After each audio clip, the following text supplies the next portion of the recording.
Hello students, मैं दिलीप कुमार आप लोगों का अपना चैनल स्मार्ट स्टेनो पे सभी का स्वागत करता हूं। हम लोग जेएसएससी सचिवालय का स्टेनोग्राफर जो है हिंदी का श्रुति लेखन को ले रहे हैं। बराबर हम लोग देख रहे हैं, उसी को कंटिन्यू करेंगे। आज लिखेंगे प्रतिलेखन संख्या 33 नंबर को, जिसका टोटल 500 शब्द होगा और 50 का स्पीड होगा। और एक स्पीड आप लोग को दूंगा, मैं 80 का स्पीड दूंगा। ठीक है, उनके लिए है जो स्पीड बढ़ाना चाहते हैं, और उनके लिए भी है जो और भी जेएसएससी को छोड़ के और भी स्टेनोग्राफर की जो तैयारी कर रहे हैं। ठीक है, जैसे रेलवे हो गया, SSC, group C, group D, है ना, उसके लिए हो गया, डिफेंस हो गया, जितने भी सेंट्रल लेवल के और जितने भी गवर्नमेंट सेक्टर में आते हैं वो 80 का आपको डिक्टेशन श्रुति लेखन मांगा जाता है। वो हिंदी और इंग्लिश दोनों में मैं देता हूँ, तो आज अपनी हिंदी का आज मैं दूंगा। ठीक है, और ये पर्पस जो रहेगा ये जेएसएससी सचिवालय के लिए मेन रहेगा। ठीक है, उसी को कंटिन्यू करेंगे। तो पहले 50 का फिर 80 का डिक्टेशन को दूंगा। ठीक है, तो जाइए चैनल को सब्सक्राइब कीजिए, लाइक कीजिए, बेल आइकन को ऑन करना ना भूलिएगा। और जो भी नए डिक्टेशन मेरे वीडियो पे नए कैंडिडेट मुझसे जुड़ रहे हैं, अच्छा कंटेंट लग रहा है, डिक्टेशन लिखने में उनको सहूलियत हो रहा है, ठीक है, तो वो सब्सक्राइब जरूर कर लीजिएगा। ठीक है, जो भी नए चैनल पे मेरे आ रहे हैं। ठीक है, और वीडियो को इस तरह का आप लोग शेयर करते रहिए ज़्यादा से ज़्यादा, तो मैं आप लोग के लिए और भी अच्छा कंटेंट बना के आप लोग को दूंगा, और इससे जितना भी रिलेटेड आपका फॉर्म आएगा आपको प्रोवाइड कराया जाएगा। तो चलिए पहले 50 का स्पीड से श्रुति लेखन को लेंगे। श्रुति लेखन स्टार्ट होगा 5 सेकंड के बाद। स्टार्ट। उपाध्यक्ष महोदय, वर्तमान वित्त अधिनियम सदन के सामने प्रस्तुत है। इस बिल पर मुझे बोलने के लिए आपने समय दिया, इसके लिए मैं आपका आभारी हूँ।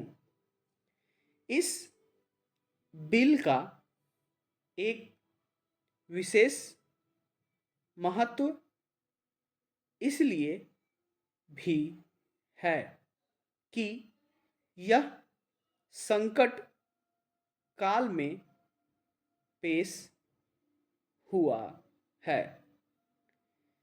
चीन ने हमारे देश पर हमला किया, देश पर संकट आया, राष्ट्र को चुनौती मिली, और इस चुनौती को हम सब ने स्वीकार किया, जिसके लिए पैसे की आवश्यकता हुई।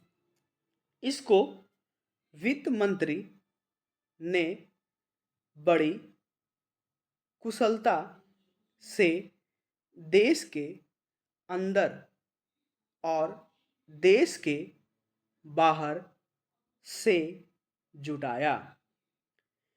इस बिल का महत्व इसलिए भी है कि हमारी पंचवर्षीय योजना के मध्य में ही यह बिल आया है।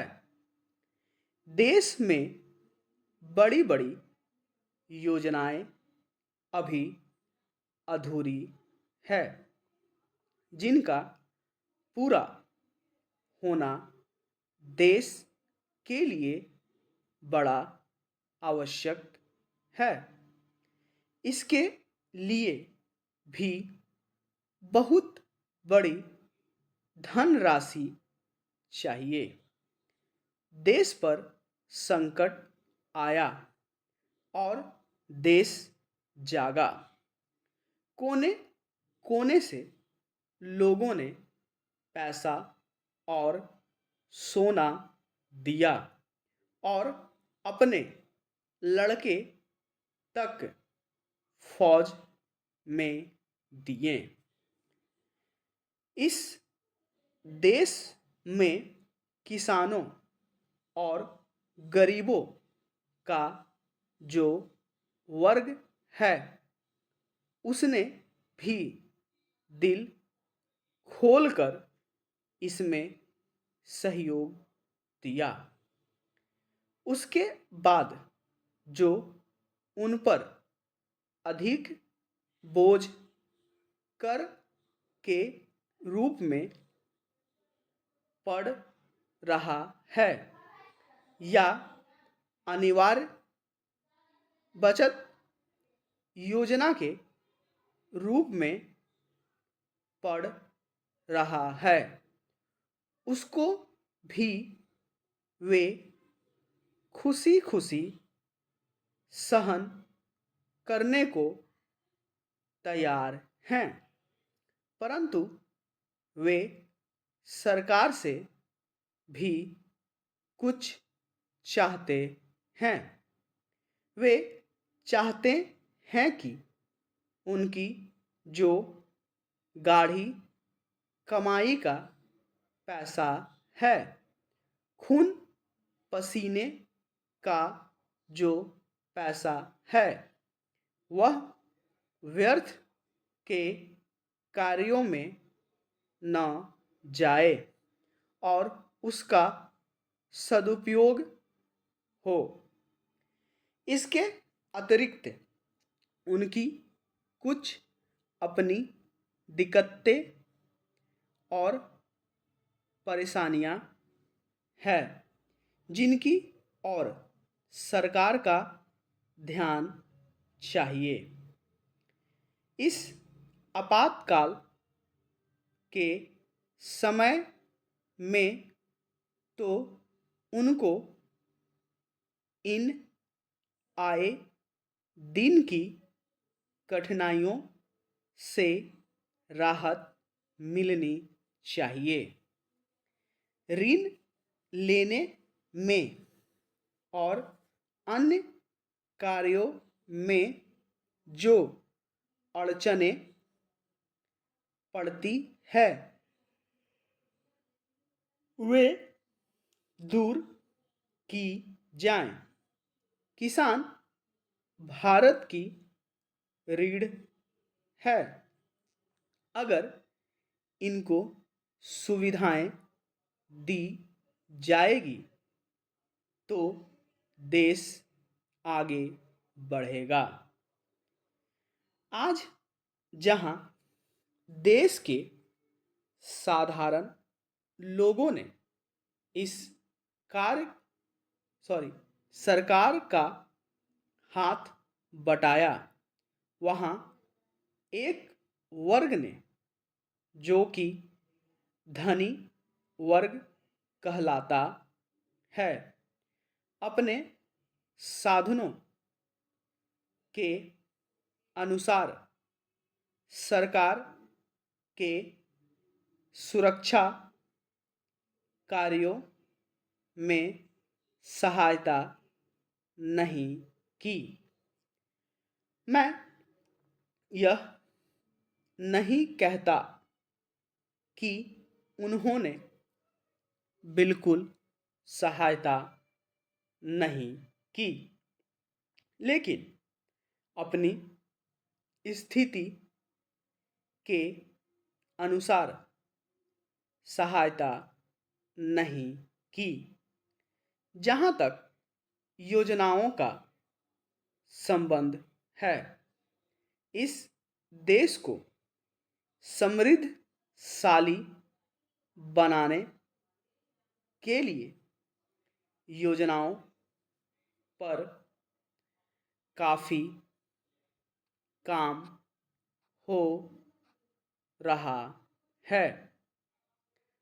भारत की मूल समस्या यह है कि यहाँ जोत की भूमि छोटी है और टुकड़ों में बटी है।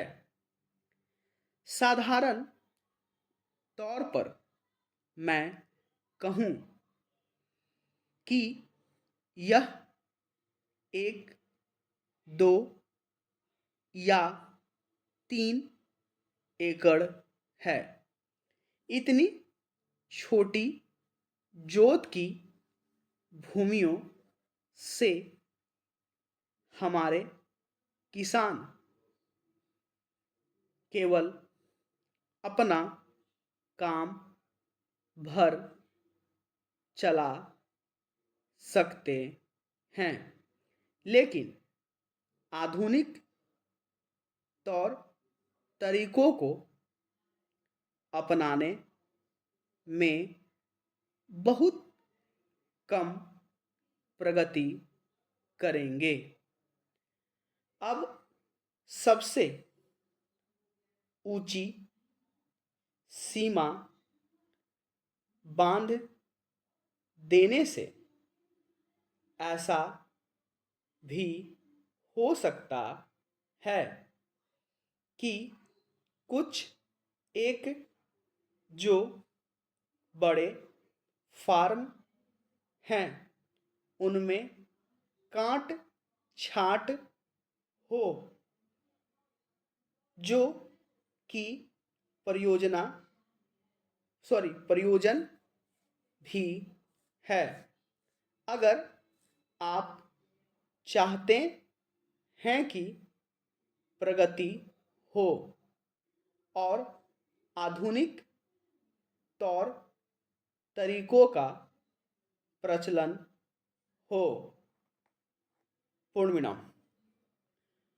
तो ये हम लोग देखे हैं, ठीक है। टोटल 500 शब्द लिए हैं और 50 का इसका स्पीड है। अब हम लोग नेक्स्ट श्रुति लेखन लेंगे 80 का स्पीड से। उसके लिए स्टार्ट हो जाइए। श्रुति लेखन स्टार्ट होगा 5 सेकंड के बाद। स्टार्ट। उपाध्यक्ष महोदय, वर्तमान वित्त अधिनियम सदन के सामने प्रस्तुत है। इस बिल पर मुझे बोलने के लिए आपने समय दिया, इसके लिए मैं आपका आभारी हूँ। इस बिल का एक विशेष महत्व इसलिए भी है कि यह संकट काल में पेश हुआ है। चीन ने हमारे देश पर हमला किया, देश पर संकट आया, राष्ट्र को चुनौती मिली और इस चुनौती को हम सब ने स्वीकार किया, जिसके लिए पैसे की आवश्यकता हुई। इसको वित्त मंत्री ने बड़ी कुशलता से देश के अंदर और देश के बाहर से जुटाया। इस बिल का महत्व इसलिए भी है कि हमारी पंचवर्षीय योजना के मध्य में ही यह बिल आया है। देश में बड़ी बड़ी योजनाएं अभी अधूरी है, जिनका पूरा होना देश के लिए बड़ा आवश्यक है। इसके लिए भी बहुत बड़ी धनराशि चाहिए। देश पर संकट आया और देश जागा। कोने कोने से लोगों ने पैसा और सोना दिया और अपने लड़के तक फौज में दिए।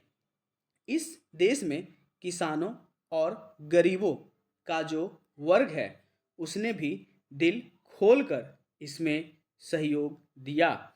उसके बाद जो उन पर अधिक बोझ कर के रूप में पड़ रहा है या अनिवार्य बचत योजना के रूप में पड़ रहा है, उसको भी वे खुशी खुशी सहन करने को तैयार हैं। परंतु वे सरकार से भी कुछ चाहते हैं। वे चाहते हैं कि उनकी जो गाढ़ी कमाई का पैसा है, खून पसीने का जो पैसा है, वह व्यर्थ के कार्यों में ना जाए और उसका सदुपयोग हो।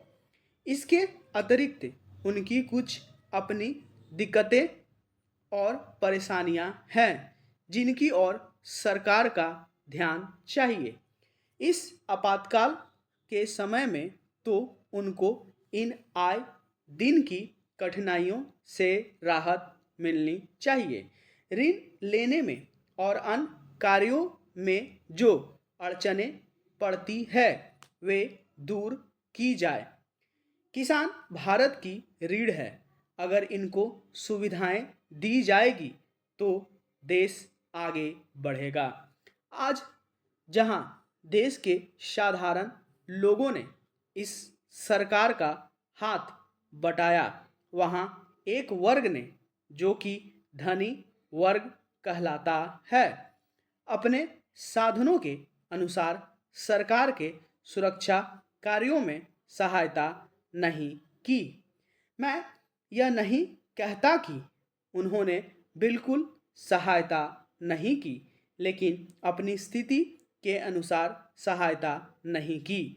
जहाँ तक योजनाओं का संबंध है, इस देश को समृद्धशाली बनाने के लिए योजनाओं पर काफ़ी काम हो रहा है। भारत की मूल समस्या यह है कि यहाँ जोत की भूमि छोटी है और टुकड़ों में बटी है। साधारण तौर पर मैं कहूँ कि यह 1, 2 या 3 एकड़ है। इतनी छोटी जोत की भूमियों से हमारे किसान केवल अपना काम भर चला सकते हैं, लेकिन आधुनिक तौर तरीकों को अपनाने में बहुत कम प्रगति करेंगे। अब सबसे ऊंची सीमा बांध देने से ऐसा भी हो सकता है कि कुछ एक जो बड़े फार्म हैं उनमें काट छांट हो, जो कि प्रयोजन भी है। अगर आप चाहते हैं कि प्रगति हो और आधुनिक तौर तरीकों का प्रचलन हो,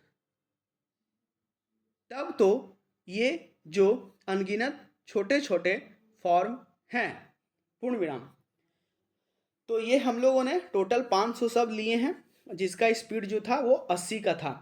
80 का स्पीड देने का मेन पर्पस यही है कि आने वाला जो रेलवे का वैकेंसी है उसमें आप लोगों को बहुत इससे फ़ायदा पहुंचेगा। और रेलवे का वैकेंसी जो है आप लोगों को लास्ट नवंबर तक आपको दिख ही जाएगा, ठीक है। उसके बारे में पूरा मैं एक दिन वीडियो पूरा बना कर आप लोग को दूंगा, क्या मांगा है क्या नहीं है, सारा चीज़ मैं आप लोग को बताऊंगा, ठीक है। इसी तरह हम लोग का श्रुति लेखन चलता रहेगा, ठीक है। तो आज का सेशन हम लोग यहीं पे समाप्त करते हैं। कल मिलते हैं नए सेशन के साथ, नए श्रुति लेखन के साथ। तब तक के लिए धन्यवाद।